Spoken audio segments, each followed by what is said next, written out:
Hey everybody, welcome to Reading the Bible to Cats. The kitties are snuggled into one another. It's cute. Um, it's funny. It's like the camera only focuses on one face. Now it's focusing on Guster. Let's see if we can get Henry in focus. Hold on. Well, we'll focus on Guster. Uh, okay, so I'm going to read the Bible. I'm laughing because it's always a trick to hold the camera and then the microphone and then reach for the Bible. Hold on.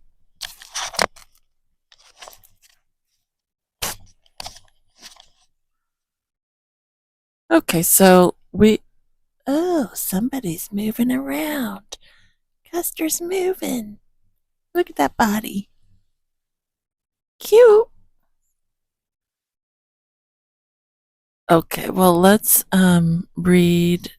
I think we're on the second chapter of 1 Samuel, so I'll read that. And Hannah prayed and said, "My heart exults in the Lord. My strength is exalted in the Lord." Turn the page. My mouth derides my enemies because I rejoice in your salvation. There is none holy like the Lord. There is none besides you. There is no rock like our God.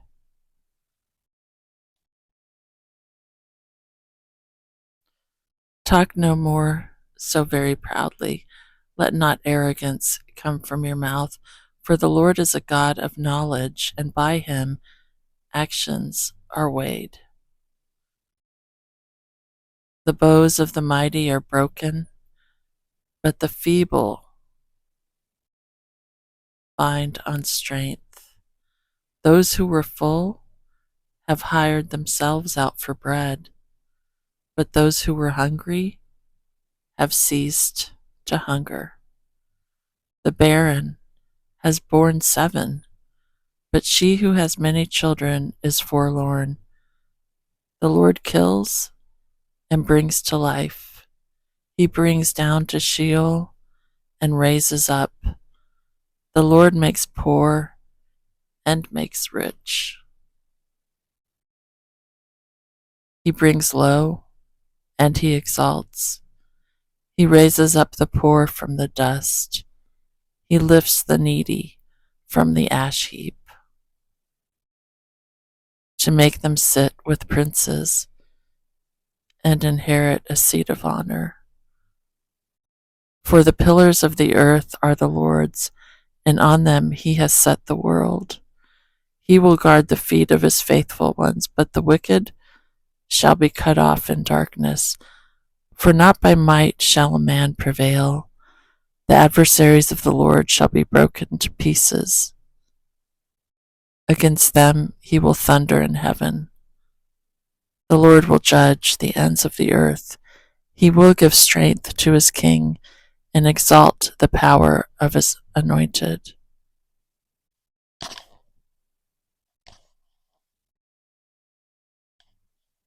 Then Elkanah went home to Ramah, and the boy ministered to the Lord in the presence of Eli the priest.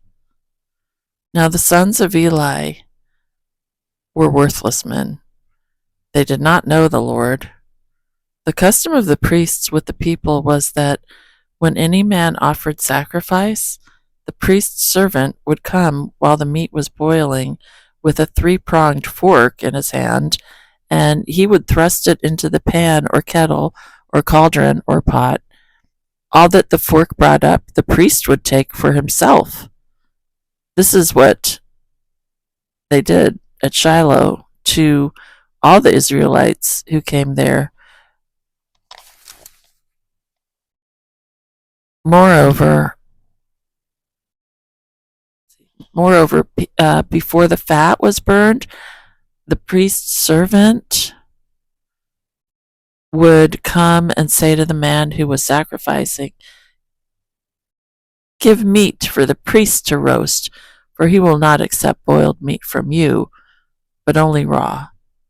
And if the man said to him, "Let them burn the fat first, and then take as much as you wish," he would say, "No, you must give it now, and if not, I will take it by force."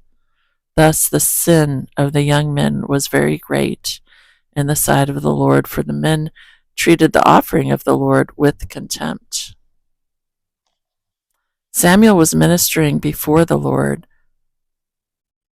A boy clothed with a linen ephod, and his mother used to make for him a little robe and take it to him each year when she went up with her husband to offer the yearly sacrifice.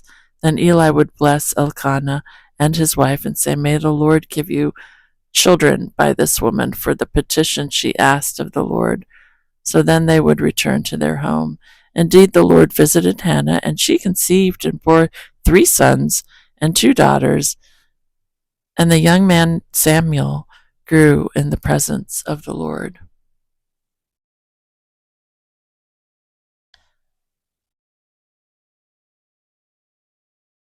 Now Eli was very old, and he kept hearing all that his sons were doing to all Israel, and how they lay with women who were serving at the entrance to the tent of meeting.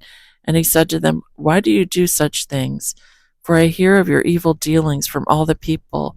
No, my sons, it is no good report that I hear the people of the Lord spreading abroad. If someone sins against a man, God will mediate for him. But if someone sins against the Lord, who can intercede for him?" But they would not listen to the voice of their father, for it was the will of the Lord to put them to death.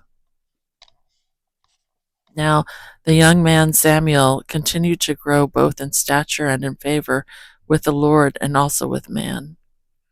And there came a man of God to Eli and said to him, "Thus the Lord has said, Did I indeed reveal myself to the house of your father when they were in Egypt, subject to the house of Pharaoh? Did I choose him out of all the tribes of Israel to be my priest, to go up to my altar, to burn incense, to wear an ephod before me? I gave to the house of your father all my offerings by fire from the people of Israel. Why then do you scorn my sacrifices and my offerings that I commanded, and honor your sons above me by fattening yourselves on the choicest parts of every offering of my people Israel? Therefore the Lord, the God of Israel, declares, I promised that your house and the house of your father should go in and out before me forever. But now, the Lord declares, far be it from me, for those who honor me I will honor, and those who despise me shall be lightly esteemed. Behold, the days are coming when I will cut off your strength and the strength of your father's house, so that there will not be an old man in your house. Then in distress you will look with envious eye on all the prosperity that shall be bestowed on Israel, and there shall not be an old man in your house forever. The only one of you whom I shall not cut off from my altar shall be spared to weep his eyes out, to grieve his heart, and all the descendants of your house shall die by the sword of men. And this that shall come upon your 2 sons, Hophni and Phinehas, shall be the sign to you.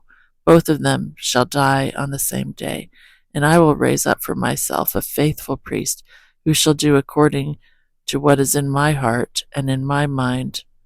And I will build him a sure house, and he shall go in and out before my anointed forever. And everyone who is left in your house shall come to implore him for a piece of silver or a loaf of bread, and shall say, Please put me in one of the priest's places, that I may eat a morsel of bread. Okay, everybody, that's the end of 1 Samuel chapter 2.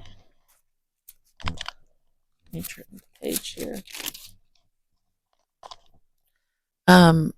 Yeah, I do like Hannah's prayer.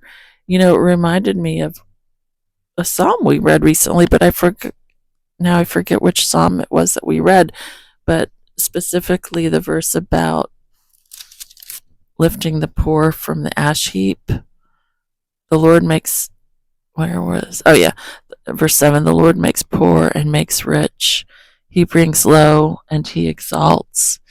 He raises up the poor from the dust. He lifts the needy from the ash heap to make them sit with princes and inherit a seat of honor. That's interesting because we just read that, and I'm sure we read that in one of the Psalms. I'm going to move the camera a little. Let's focus on Henry's foot for a while because my hand and arm are getting, my hand is cramping. I need to get that tripod.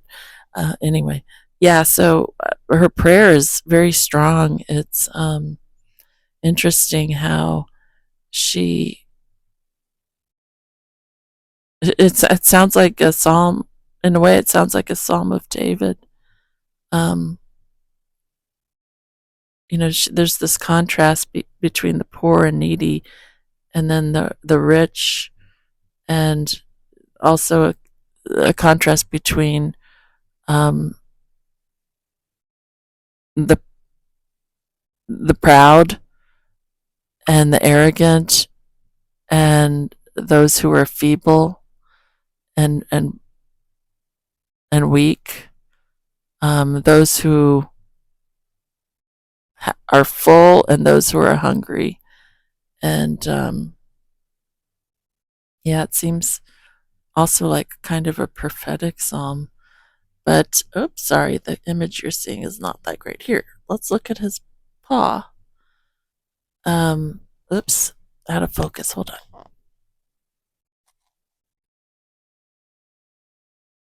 Well, let's focus on them then.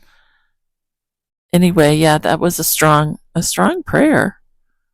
But yeah, so the priests, Hophni and Phineas, they were um, sounds like they were kind of gorging themselves on the offerings. That's, you shouldn't laugh. Um, but they liked the choice pieces and the fatty parts. They were just not. They were contemptuous of the offerings, and the people. I think they were just kind of on a power trip. Um, but yeah, the prayer was interesting. And of course, her son, Hannah's son, is Samuel, the great prophet who will end up, speaking to King David prophetically. Well, because my hand is getting tired, hold on, maybe I can rest it.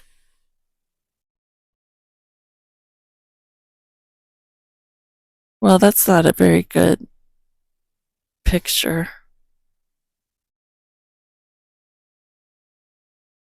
Well, maybe if I set the camera on them. Hold on. Sorry, everyone. Oh boy. I need to work on my camera skills. That's a very up close picture of. It's not focusing. Oh well, this is what distracts me when I. Okay. Well, you can just see a close up of Guster's mouth, but it's not really focused. Oh well. There's his little paw. Oops, sorry, we dropped it. Never mind. Okay, I'm probably making you dizzy. Hold on a sec. Hold on.